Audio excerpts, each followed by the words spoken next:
أمري واحلل عقدة من لساني يفقهوا قولي رب زدني علما رب زدني علما رب زدني علما سبحانك لا علم لنا إلا ما علمتنا إنك أنت العليم الحكيم.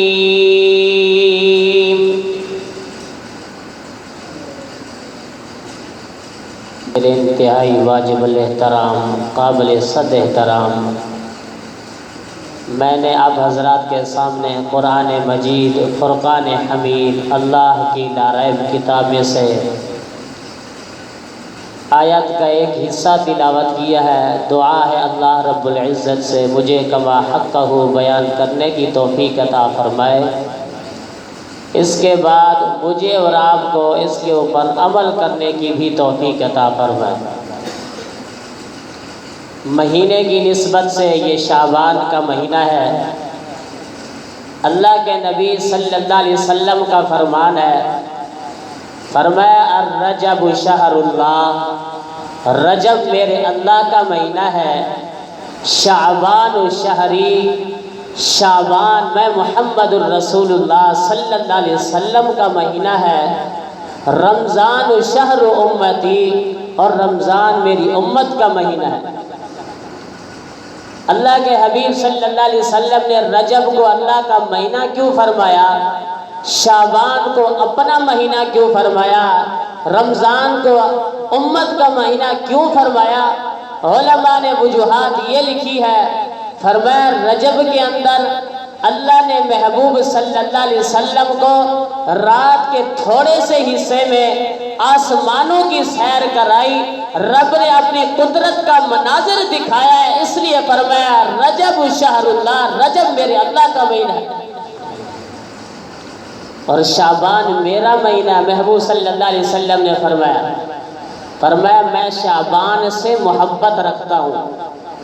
صحابہ کرام فرماتے ہیں سال میں 2 مہینے ایسے تھے، فرمایا جس کے اندر محبوب صلی اللہ علیہ وسلم روزے رکھا کرتے تھے، ایک شعبان، دوسرا رمضان کا مہینہ تھا، اور رمضان میری امت کا مہینہ ہے۔ کیوں؟ اس لیے کہ فرمایا ہر چیز کا ایک سیزن ہوتا ہے، کپاس کا سیزن، گندم کا سیزن، گنے کا سیزن، فرمایا رمضان میری امت کے لیے نیکی کمانے کا سیزن ہے، اس لیے یہ مہینہ میری امت کا مہینہ ہے۔ پھر اس شعبان کے اندر ایک رات ہے جسے شب برات کہتے ہیں، 15 شعبان کی رات کہتے ہیں، فرمایا بڑی فضیلت والی رات ہے، عبادت کی رات، یہ شب برات ہے۔ فرمایا ہر رات کے آخر میں اللہ کی ذات اپنی شان کریمی کے ساتھ دنیا کی چھت پہ پہلے آسمان پہ رات کے آخری حصے میں آتی ہے، اعلان کرتی ہے کوئی ہے مجھ سے مانگنے والا میں اس کو عطا کروں، کوئی ہے سوال کرنے والا، کوئی ہے رزق کا سوال کرنے والا، برکت کا سوال کرنے والا، مجھ رب کو منانے والا، مجھ رب کو راضی کرنے والا، میں اس سے راضی ہو جاؤں۔ فرمایا ہر رات کے آخر حصے میں، لیکن جس وقت یہ شب برات کی رات آتی ہے، رات کا آخر حصہ نہیں بلکہ فرمایا مغرب سے لے کر، مغرب کی اذان سے لے کر صبح صادق تک، یعنی فجر کی اذان تک اللہ کی ذات اپنی شان قریبی کے ساتھ دنیا کی چھت پہ پہلے آسمان پہ آ کے ساری رات یہی اعلان کرتی رہتی ہے کوئی ہے مجھ سے مانگنے والا، کوئی ہے سوال کرنے والا، کوئی ہے راضی کرنے والا، کوئی ہے منانے والا، میں اس سے مان جاؤں، میں اس سے راضی ہو جاؤں۔ فرمایا جس وقت یہ شعبان کی 15 شعبان کی رات آتی ہے، شب برات آتی ہے، مغرب کا وقت ہوتا ہے، ادھر سے مؤذن کہتا ہے اللہ اکبر اللہ اکبر، ادھر سے فرشتوں کا نزول ہونا شروع ہو جاتا ہے۔ اللہ فرماتے ہیں فرشتے ہو جاؤ زمین پہ میرے بندوں کو دیکھ کر آؤ۔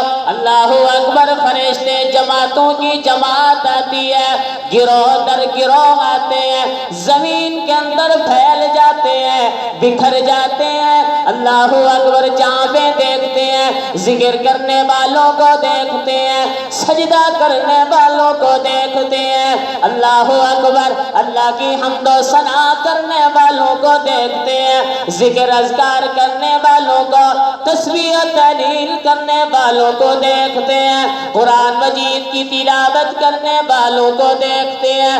جو سب سے پہلا فرشتہ دیکھتا ہے باقی فرشتوں کو بلاتا ہے، وہ آسمان کے فرشتے ہو، آسمان سے اترنے والے ہو، اللہ کے قاصد ہو، ادھر آ جاؤ، ہمارا مقصد اس محفل میں حاصل ہو جائے گا۔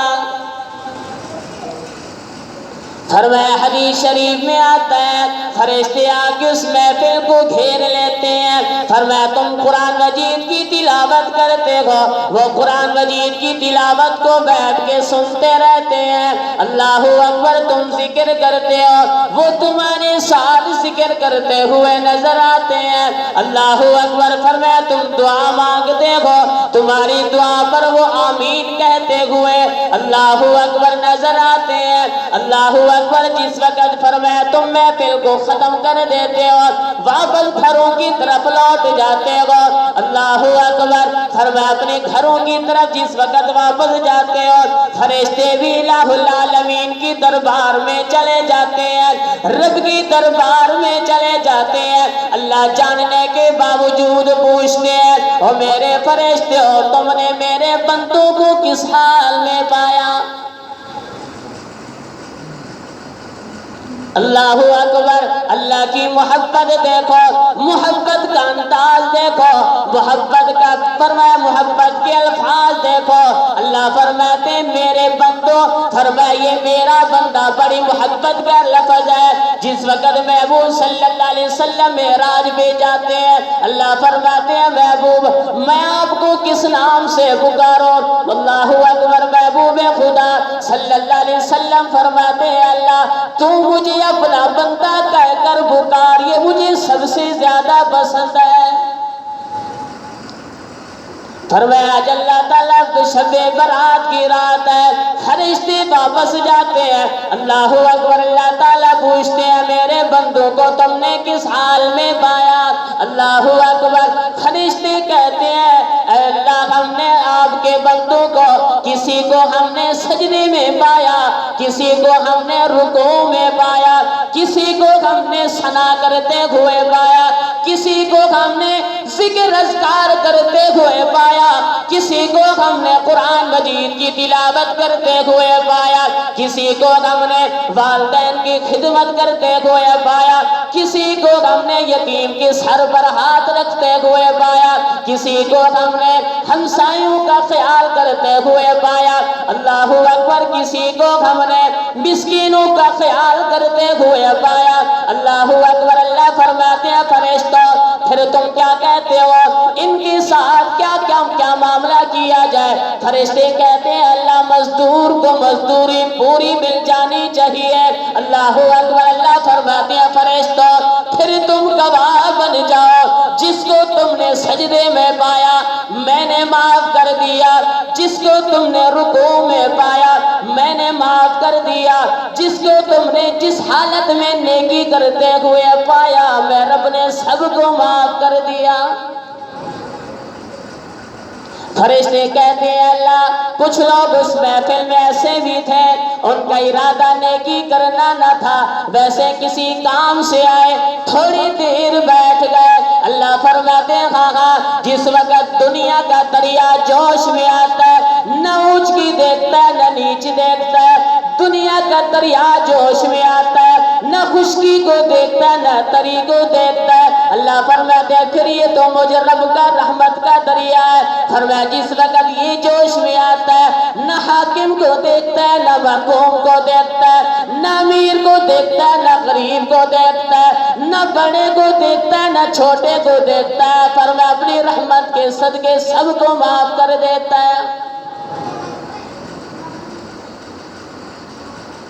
دعوت پر یہ اللہ کی رحمت کا دریا جس وقت جوش میں آتا ہے اللہ سب کو معاف کر دیتا ہے۔ اس لیے فرمایا یہ شب برات کی رات یہ مغفرت کی رات ہے، رحمت کی رات ہے، عبادت کا اس کے اندر عبادت کا اہتمام کیا جائے۔ حضرت عبداللہ بن عباس رضی اللہ تعالیٰ عنہ فرماتے ہیں، فرمایا محبوب صلی اللہ علیہ وسلم نے مجھے کچھ باتوں کی وصیت فرمائی۔ فرمایا بیٹے، محبوب صلی اللہ علیہ وسلم نے فرمایا عباس سے، فرمایا بیٹے کچھ چیزوں سے پہلے آنے سے پہلے کچھ چیزوں کا اہتمام ضرور کیا کرو۔ سب سے پہلی چیز حضور صلی اللہ علیہ وسلم نے فرمایا بیماری کے آنے سے پہلے صحت کا اہتمام کرو، صحت کو غنیمت سمجھو۔ فرمایا صحت کتنی بڑی نعمت ہے، اس کو نعمت جانو۔ فرمایا کتنی بڑی نعمت ہے، یہ تو بیمار آدمی سے پوچھو کہ صحت کتنی بڑی نعمت ہے۔ آنکھوں کو نعمت نابینے سے پوچھو، زبان والی نعمت گنگے سے پوچھو، کانوں والی نعمت بہرے سے پوچھو، ہاتھوں والی نعمت جس کے ہاتھ نہیں اس سے پوچھو، پاؤں والی نعمت جس کے پاؤں نہیں اس سے پوچھو۔ اس لیے فرمایا صحت کو بیماری کے سے آنے سے پہلے غنیمت سمجھو۔ اور دوسری چیز محبوب صلی اللہ علیہ وسلم نے فرمایا، عبداللہ ابن عباس سے فرمایا عبداللہ فراغت کو مشغولیت سے پہلے غنیمت سمجھو۔ اللہ نے تمہیں وقت دیا ہے، اس وقت کو ضائع نہ کرو، اللہ کی عبادت، اللہ کے احکامات کے اندر، اللہ کو منانے کے اندر گزارو۔ فرمایا کچھ لوگ ایسے بھی ہیں وقت نکالنا چاہتے ہیں لیکن وقت نہیں بچتا ان کے پاس کہ اللہ کی عبادت کریں، ہم اتنے مشغول ہو چکے ہیں۔ اس لیے فرمایا جو فراغت کے اندر ہے اس فراغت کو مشغولیت سے پہلے غنیمت سمجھو۔ اور تیسری چیز محبوب صلی اللہ علیہ وسلم نے فرمایا امیری کو غریبی سے پہلے غنیمت سمجھو۔ اللہ نے مال دیا ہے تو اس کے اوپر تکبر نہیں کرنا چاہیے، دوسرا مال کو ضائع نہیں کرنا چاہیے، پورا خرچ کرنا چاہیے۔ یہ اللہ کے اختیار میں ہے، جس کو مال دے جس کو نہ دے۔ اللہ مال دیتا ہے پھر بھی آزماتا ہے، مال نہیں دیتا پھر بھی آزماتا ہے۔ فرمایا ایک آدمی ہے بھوک کی شدت ہے، بالکل غربت کے اندر ہے، دروازہ کھٹکھٹاتا ہے، جس کا دروازہ کھٹکھٹائے وہ بڑے عمرا رؤساء میں سے شامل ہے، بڑے نوکر چاکر ہیں، اللہ اکبر، لیکن شراب کے نشے کے اندر دھند ہے، شراب کے نشے کے اندر ہے۔ جس وقت فقیر نے دروازہ کھٹکھٹایا، اللہ کے نام کا سوال کیا، صدا کیا، اللہ اکبر، نشے کے اندر دھندا باہر نکلتا ہے، فقیر کو دھکے مارتا ہوا بھگا دیتا ہے، تھپڑ مار کے بھگا دیتا ہے۔ غریب اللہ کی دربار میں التجا کرتا ہے، غریب کی کوئی نہیں سنتا، وہ صدا اپنے اللہ کو سناتا ہے، اپنی التجا اپنے رب کو سناتا ہے، اللہ کی دربار میں ہاتھ اٹھا کے کھڑا ہے، اے اللہ میں نے صرف روٹی کا سوال کیا، مجھے بدلے میں تھپڑ ملے، میں نے روٹی کا سوال کیا بدلے میں مجھے دھکے ملے گئے، میں نے روٹی کا سوال کیا بدلے میں مجھے دھتکار دیا گیا۔ اللہ اکبر، اللہ کی ذات پھر جو کچھ بھی کرتا ہے صحیح کرتا ہے، حق کرتا ہے۔ اللہ اکبر، اللہ نے بازی کو پلٹ دیا، غریب کو امیر بنا دیا، اور امیر ایسا ایسا غریبی کی طرف چلتا گیا، حتیٰ کہ وقت ایسا آ گیا سارا کچھ بک گیا، نوکر چاکر ختم ہو گئے۔ پھر دوسرا مرحلہ ایسا آیا، کھانے کو کچھ نہیں، حتیٰ کہ بیوی کو بھی طلاق دینی پڑی، بیوی بھی چلی گئی۔ تیسرا وقت ایسا آیا، اپنے کھانے کو بھی کچھ وقت کچھ بھی نہیں ہے، حتیٰ کہ اتنا مجبور ہوا، ہاتھ میں کٹورا لے کے برتن لے کے دروازے پہ کھڑا ہو کے، دوسروں کے دروازے پہ کھڑا ہو کے ندا صدا دیتے ہوئے روٹی کا سوال کر رہا ہے۔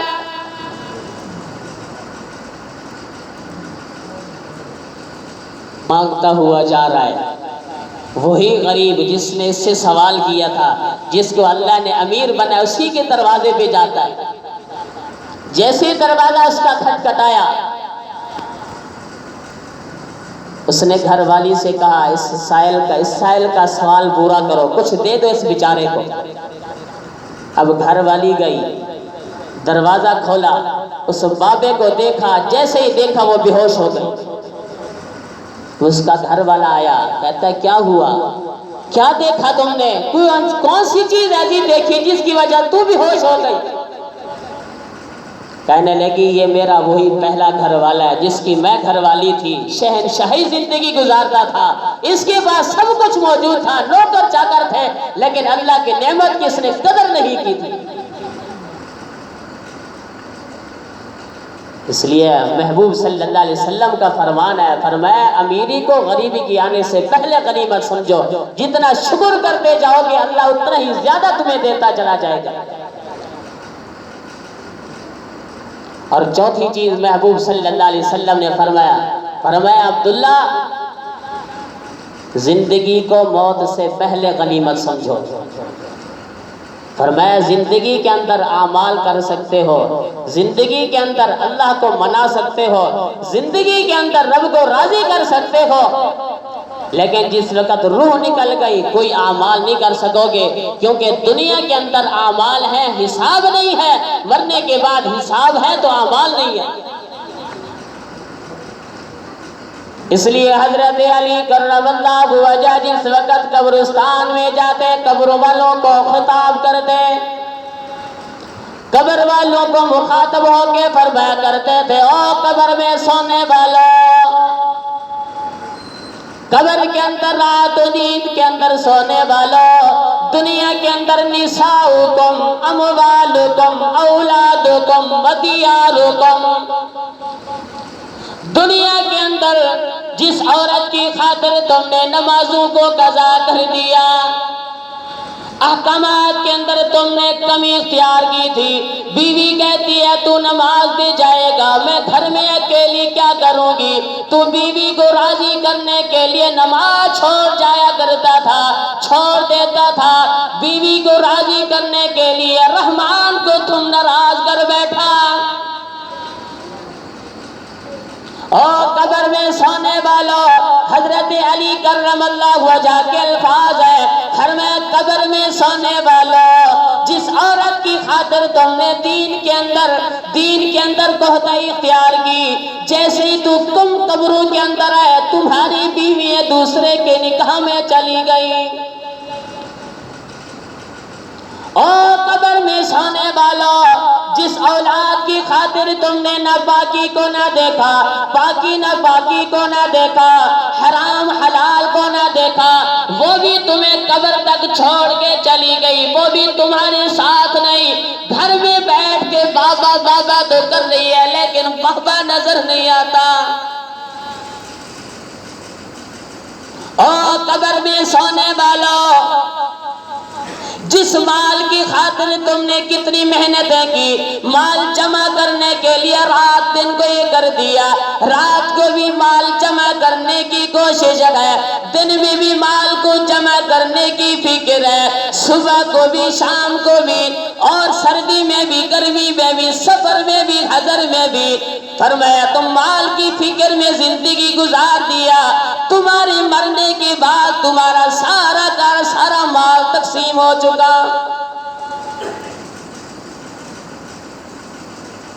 اور چوتھی بات حضرت علی کرم اللہ وجہ نے فرمایا او قبر میں سونے والوں جس محل کو بنانے کے لیے تم نے دین کے اندر کمی اختیار کی، محل بنانے کی فکر میں لگے رہے، یہ میرا محل ہے، یہ میری کوٹھی ہے، فرمایا تمہارے جانے کے بعد وہ بھی تمہاری اولاد میں تقسیم ہو چکی ہے،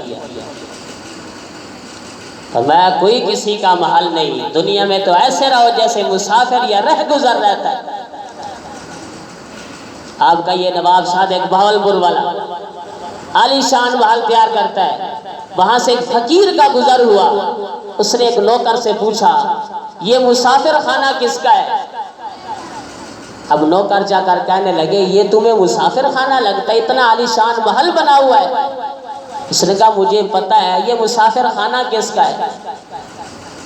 نوکر چا کر کھڑے تھے، نواب کو بتایا کہ اس طرح ایک مسافر ہے، بار بار آپ کے محل کو مسافر خانہ کہہ رہا ہے۔